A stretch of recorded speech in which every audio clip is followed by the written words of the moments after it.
Hello students, how are you?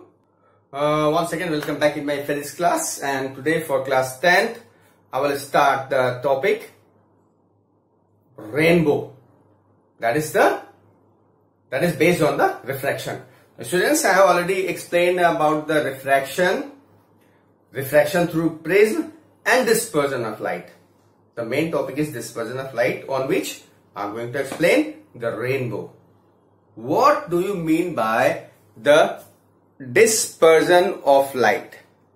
What do you mean by the dispersion of light? Students, you all know very well that breaking of white light into its constituent colors. ये आपको मालूम है कि white light जो सन से आ रही है वो 7 कलर्स का मिक्सचर है.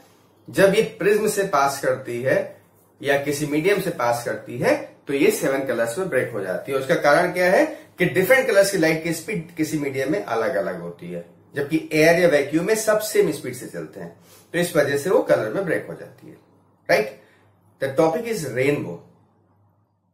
रेनबो आपने देखा होगा रेनबो क्या है कि रेनी सीजन में कभी कभी, नॉट ऑलवेज, कभी कभी आपको इस स्काई में एक 7 कलर्स का स्पेक्ट्रम दिखाई देता है.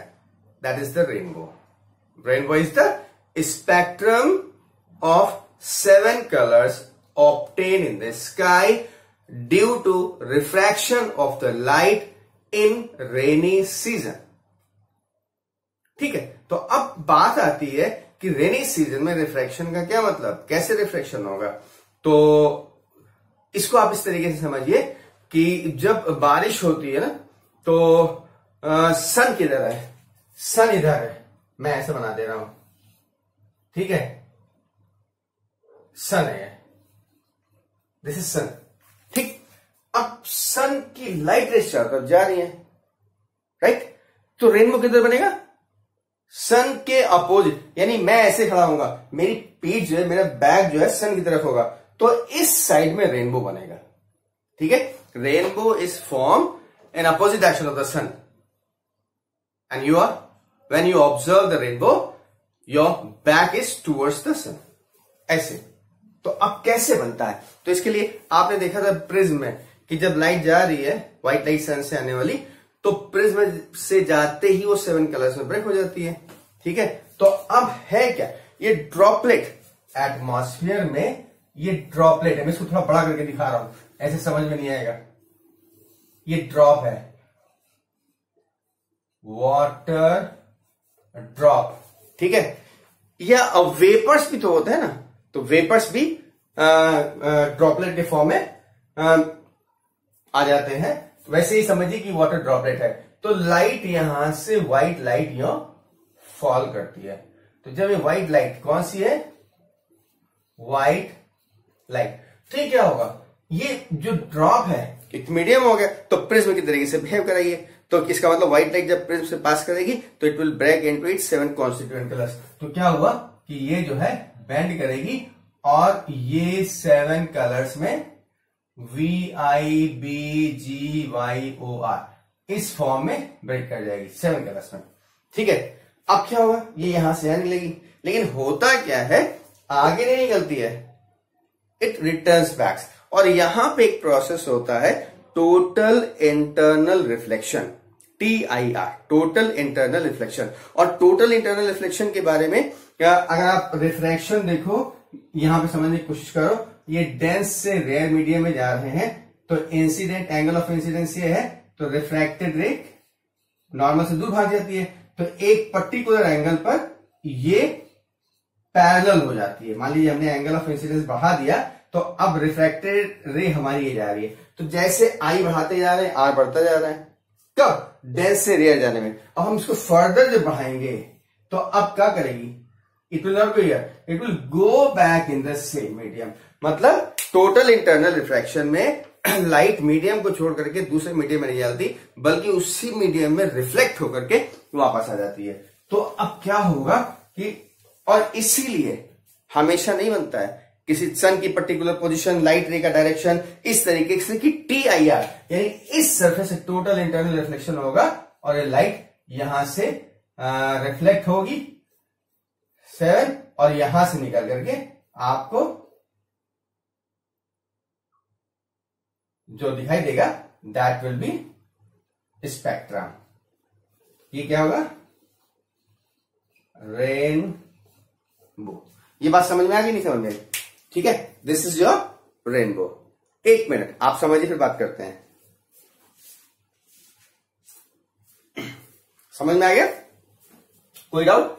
व्हाइट लाइट इंटर की, ब्रेक कर गई कॉन्स्टिट्यूएंट कलर्स में, इस सरफेस पे ऐसे फॉल करती है कि टोटल इंटरनल रिफ्लेक्शन, मतलब यहां से मीडियम से बाहर निकलना चाहिए, रिफ्रैक्शन होना चाहिए, लेकिन ये टोटल इंटरनल रिफ्लेक्शन हो जाता है पर्टिकुलर एंगल के कारण, और ये यहां क्रिटिकल एंगल के कारण, जिससे ये रिटर्न होकर के ये जा रही है इस डायरेक्शन में, फिर ये वापस इधर नहीं जाती बल्कि यहां वापस आती है, और यहां से फिर वापस उसी मीडियम में निकल गया। केवल टोटल इंटरनल रिफ्लेक्शन यहां हो रहा है, यहां नहीं हो रहा, क्योंकि यहां होता है तो ये बैक चली जाती है इसी में, ऐसा नहीं होता। केवल इस सरफेस पे टोटल इंटरनल रिफ्लेक्शन होता है और फाइनली लाइट यहां आ जाती है और हमको रेनबो यानी 7 कलर्स का एक बैंड दिखाई देता है। तो दिस इज योर रेनबो। तो इंपॉर्टेंट क्या है कि रेनी सीजन में दिखता है, और कहां दिखता है? तब दिखता है जब सन हमारे बैक साइड में हो, तो अपोजिट साइड में हमको रेनबो दिखाई देता है। और किस वजह से आ रहा है? पहली बात, रिफ्रैक्शन हो रहा है। This rainbow is form due to refraction. पहला प्रोसेस तो रिफ्रैक्शन का है, और फिर कलर्स में ब्रेक होना ये due to dispersion of light. तो rainbow is obtain in space, that is the sky, due to the dispersion of light after the refraction. Right? बात समझ में आ गया? तो ये डायग्राम बना लीजिए और इसको आप नोट कर लीजिए, फिर हम आगे की बात करते हैं। वीडियो पॉज करिए, डायग्राम बना लीजिए, स्टेटमेंट नोट करिए, फिर हम अगले टॉपिक पे आते हैं, and that is atmospheric refraction. Right? Video pause करिए। Well students, next topic what is given here is atmospheric refraction. जो मैंने बताया था, एटमॉस्फेरिक रिफ्रैक्शन का मतलब क्या है, तो आपको मालूम होगा कि एटमॉस्फेयर क्या है? हमारे चारों तरफ का जो वातावरण है दैट इज एटमॉस्फेयर। किससे बना हुआ है? Number of gases, oxygen, nitrogen, बहुत सी गैसें है ना, सारी गैसेस में मिक्स हैं। तो अब आप ये देखिए कि एटमॉस्फेयर की क्या स्थिति है। क्या हर जगह यूनिफॉर्म एटमॉस्फेयर है? नहीं, हैवी गैसेस नीचे होती हैं, लाइट गैसेस ऊपर होती हैं। हैवी नीचे क्यों होती है? मास अधिक है, और जब नीचे हो जाएगी तो नीचे डेंसिटी ज्यादा होगी, ऊपर डेंसिटी कम होगी। राइट? इसका मतलब हमारा एटमॉस्फेयर जो अर्थ सरफेस से ऊपर चलता चला जा रहा है अर्थ की फील्ड के अंदर तक, तो उसमें आप देखेंगे कि जैसे जैसे हम ऊपर जा रहे हैं डेंसिटी वैरी कर रही है, डेंसिटी कम होती जा रही है। ठीक? और रिफ्रैक्शन किस वजह से होता है? Refraction is due to change in the density, जिसको हम लोग मीडियम कहते हैं। हमने अपने सबसे पहले लेक्चर में बताया था कि जो रिफ्रैक्शन हो रहा है वो डिफरेंट मीडियम का मतलब डेंसिटी वेरिएशन। भाई ग्लास सॉलिड है, वाटर लिक्विड है, एयर गैस है, ये तो अलग अलग मीडियम ही है, लेकिन दो लिक्विड भी दो अलग मीडियम को बता सकते हैं अगर उनकी डेंसिटी डिफरेंट हो। दो सॉलिड भी अलग मीडियम बता सकते हैं अगर उनकी डेंसिटी अलग हो। राइट? दो गैस भी अलग हो सकती है अगर उनकी डेंसिटी अलग हो। राइट? तो अब इसका मतलब एटमॉस्फेयर की डेंसिटी वेरी कर रही है, तो इसका मतलब ये अलग अलग मीडियम की तरीके से वेरी करेगा। ठीक है? और जब लाइट इसमें एंट्री करेगी, सन से आने वाली लाइट जब अर्थ के एटमॉस्फेयर में एंट्री करती है तो क्या होता है? जैसे जैसे नीचे आती जाती है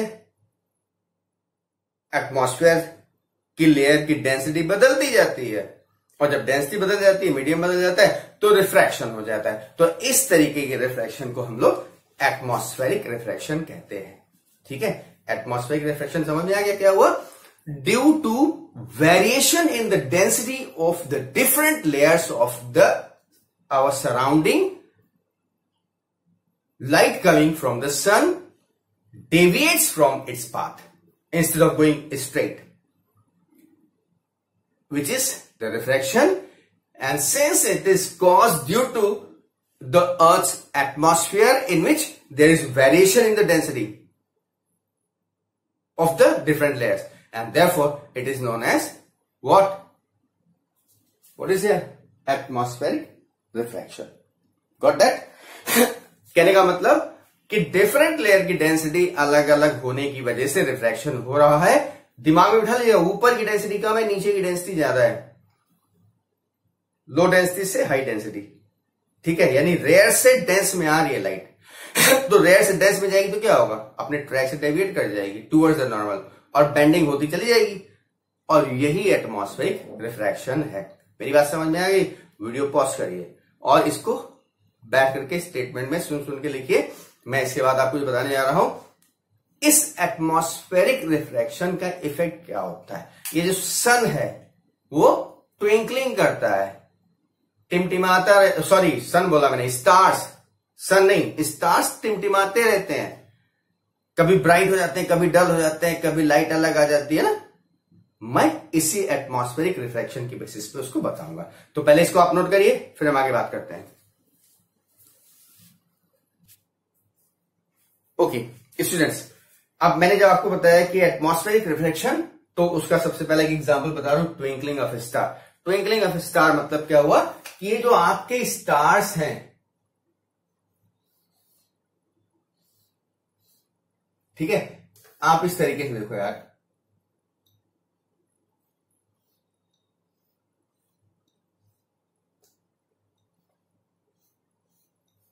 ये स्टार है स्काई में। तो हम लोग जब देखते हैं रात में, डार्क नाइट में जब स्टार को देखते हैं तो हमको ट्विंकलिंग करते हुए दिखाई दे। लाइट नाइट में देखिए, कभी भी डार्क नाइट हो या ऐसे भी हो, आपको स्टार्स अगर दिख रहे हैं तो डिम लाइट, डिम ब्राइट इस तरीके से होते रहते हैं। तो इसका कारण क्या है? इसका कॉज भी यही है, रिफ्लेक्शन थ्रू एटमॉस्फेयर। अब इससे लाइट आ रही है ना, तो अब एटमॉस्फेयर अलग अलग है, तो कहीं डेंसिटी ज्यादा है, कहीं डेंसिटी कम है, कहीं कुछ है। और जब डिफरेंट मीडियम से जा रही है तो आपने देखा लाइट यूं जा रही है और यूं जाने की बजाय इधर मुड़ गई, तो कभी डेंसिटी पे डिपेंड करेगा, इतनी मुड़ जाएगी, हो सकता है कभी ये एकदम से ज्यादा मुड़ जाए, कहीं कम मुड़ जाए। तो due to the variable density of the atmosphere surrounding to earth surface, the light coming from the star deviates at different points by different angles। और जब अलग अलग एंगल से डेविएशन होगा, बेंडिंग अलग अलग होगी, तो लाइट में हमको वेरिएशन दिखाई देगा। बात समझ में आ गया कि स्टार ट्विंकल क्यों करते हैं, चमकते, ब्राइटनेस डल ब्राइट क्यों दिखाई देते हैं? क्योंकि जो लाइट ऊपर से आ रही है, जैसे ही वो अर्थ के एटमॉस्फेयर में एंट्री करती है तो वेरिएबल डेंसिटी की वजह से उसका लाइट का डेविएशन शुरू हो जाता है। और जब डेविएशन शुरू हो जाता है तो कहीं ज्यादा डेविएट कर रही, कहीं कम डेविएट कर रही है, तो उसकी वजह से ब्राइटनेस और डल ब्राइट इस तरीके से, और वो आपको ये दिखाई देता है। ठीक है, हाँ एक चीज और बता दे रहा हूं कि अलग अलग कलर्स के लाइट स्टार्स अलग दिखाई दे, कोई रेडिश दिखाई दे रहा है, कोई येलोइश दिखाई दे रहा है, तो इसका कारण उसका टेम्परेचर है, टेम्परेचर ऑफ दैट। ठीक है, वो एक अलग चीज है। हम आपको एटमॉस्फेरिक रिफ्लेक्शन की वजह से स्टार की ट्विंकलिंग के बारे में डिस्कस कर रहे थे। ठीक, अब एक चीज और, ये तो ट्विंकलिंग हो गई। अब एक चीज आप कह सकते हैं कि अगर स्टार ट्विंकल कर रहे हैं तो ये सन क्यों नहीं ट्विंकल करता? सन में टिमटिमाहट क्यों नहीं आती है? मून में टिमटिमाहट क्यों नहीं आती है? वही चीज है। हम क्या कर सकते हैं, जैसे मैंने इस स्टार को मिटा दे रहा हूं, आप समझिएगा, देखिएगा, जैसे ये स्टार है, ये स्टार है, ये स्टार है, और ये क्या है? सन। मैं यहां लिख रहा हूं सन। तो सन को हम मान सकते हैं it is made with the help of number of small stars. ये स्टार्स छोटे नहीं है, दे आर नॉट स्मॉल। सन से बड़े बड़े स्टार हैं, लेकिन हमको छोटे दिखाई देते हैं। क्यों? क्योंकि एट वेरी लार्ज डिस्टेंस, जितनी दूरी पे सन है उससे बहुत ज्यादा दूरी पे ये स्टार्स हैं, और डिस्टेंस बढ़ने से ऑब्जेक्ट हमको स्मॉल अपीयर होती है, तो इसलिए स्टार्स छोटे दिखाई देते हैं। तो ये पॉइंट है, ऑब्जेक्ट की तरीके से बिहेव करते हैं, तो लाइट रे चली आ रही है, और जब लाइट रे आ रही है तो डेविएट करेगी। सन में क्या है, अगर हम सन की बात करें तो सन तो पूरी तरीके से बहुत बड़ा हो गया ना, और वेरी बिग, तो हम इसको क्या पॉइंट सोर्स मान सकते हैं? No, we can't assume it as point source. तो क्या करेंगे, हम कहेंगे कि दिस सन या जो भी प्लैनेट्स हैं, दे आर, खाली सन की नहीं बात कर रहा हूं, मून की बात कर रहा हूं, या प्लैनेट्स की बात कर रहा हूं, तो वो प्लैनेट्स हमको ट्विंकल करते हुए नहीं दिखाई देते हैं। क्यों? क्योंकि planets are big in the size, और बिग इन द साइज मतलब उनकी डिस्टेंस कम है, तभी तो बिग है, राइट? अब बिग होने की वजह से हम उनको नंबर ऑफ पॉइंट सोर्सेस से मिलकर बना हुआ मान सकते हैं। मतलब ये स्टार एक है, लेकिन ये प्लैनेट जो है, सन हटा दें, दिस इज योर प्लैनेट। तो प्लैनेट है तो it is made with the help of number of small stars, ऐसा हम एज्यूम कर सकते हैं। तो अब इस स्टार की वजह से जो लाइट आ रही होगी उससे ये डिम दिख रहा होगा, रिफ्लेक्शन कुछ हुआ होगा। तो इस वाले से आ रही होगी तो उससे कुछ डेविएशन हुआ होगा, रिफ्लेक्शन हुआ होगा, तो इससे कुछ हुआ होगा, इससे कुछ हुआ होगा। यानी सबका कंबाइंड इफेक्ट ऐसा रहता है कि एक स्टार से आने वाली लाइट की वजह से अगर ब्राइटनेस कम हुई तो दूसरे की वजह से बढ़ जाती है। तो number of stars means point source हम लोग एज्यूम कर सकते हैं। We can assume that the planet is made with the help of number of point sources. तो सारे पॉइंट सोर्सेज एक दूसरे को एडजस्ट कर लेते हैं। अगर इसकी वजह से ब्राइट हुई तो इसकी वजह से डिम हो गया, तो इसकी वजह से ब्राइट हो गया तो इसकी वजह से डिम हो गया। और यही कारण है कि एक बड़े सोर्स से, प्लैनेट से जो लाइट आती है उसमें ट्विंकलिंग नहीं होती है, जबकि पॉइंट सोर्स यानी स्टार से आने वाले लाइट में ट्विंकलिंग होती है। इसमें ट्विंकलिंग हो रही है लेकिन इसकी ट्विंकलिंग को एडजस्ट ये कर ले रहा है, ये कर ले रहा है, ये कर ले रहा है, सब एक दूसरे को एडजस्ट कर ले रहे हैं और हमको लाइट एक कॉन्टिन्यूअस आती दिखाई, कोई ट्विंकलिंग नहीं दिखाई देती कि ब्राइट हुआ, डल हुआ, ब्राइट हुआ, डल हुआ। राइट? तो ये आपका क्या है? That is the twinkling of star, but big planet do not twinkle. Why? Because of we assume that these big planets are made with the help of number of point sources of the light, and due to which the brightness increases due to this one, and on other hand this decreases the brightness. This increases, this decreases, then this increases and this decreases, and the combined effect is the continuous intensity, uniform intensity from that planet. Right? You got that? Okay तो अब इसके बाद twinkling of star ये समझ में आ गया। तो मैंने जो बताया है आप अपने स्टेटमेंट में इसको राइट करिएगा। अब मैं जो नेक्स्ट टॉपिक ले रहा हूं that is the stars number 2।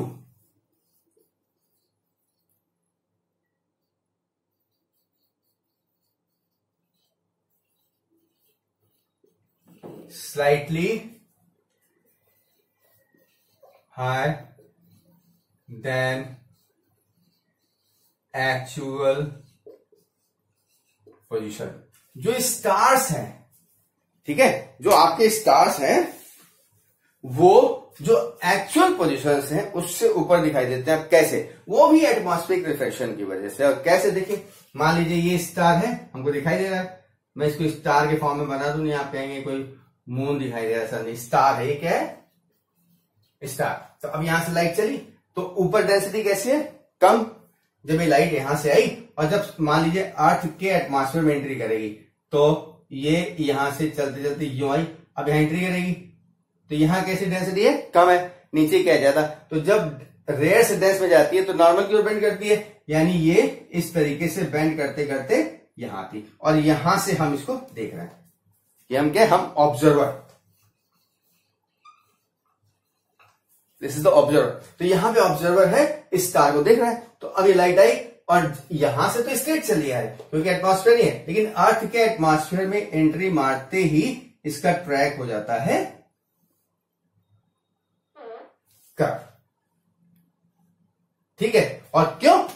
Only because of atmospheric reflection. मतलब यहां से लेकर के ऑब्जर्वर तक, जो अर्थ का एटमॉस्फेयर जहां से शुरू हो रहा है वहां से लेकर के अर्थ सरफेस तक अलग अलग जगह की डेंसिटी वेरी कर रही है, और वेरिएशन लो डेंसिटी से हाई डेंसिटी की तरफ जा रहे हैं, तो light bends towards the normal और लगातार लाइट बेंड करती हुई चली जाती है।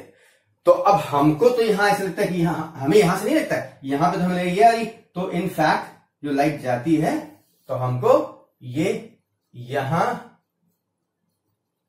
पे स्टार दिखाई देता है और स्लाइटली हायर पोजीशन पे दिखाई देता है। भाई ये कर्व शेप है तो यहां टेंजेंशियली तो दिखेगी। तो instead of this position stars appears here, और वो थोड़ा सा हायर पोजीशन पे हमको अपीयर होता है। ये चीज समझ में आ गया? और यही कारण है, देखिए मैं ऐसे दिखा दूं आपको कि मान लीजिए ये यहां से हम देख रहे हैं मॉर्निंग में सनसेट को, ये स्टार जो दिखा दिया ना, ये समझ में आ गया?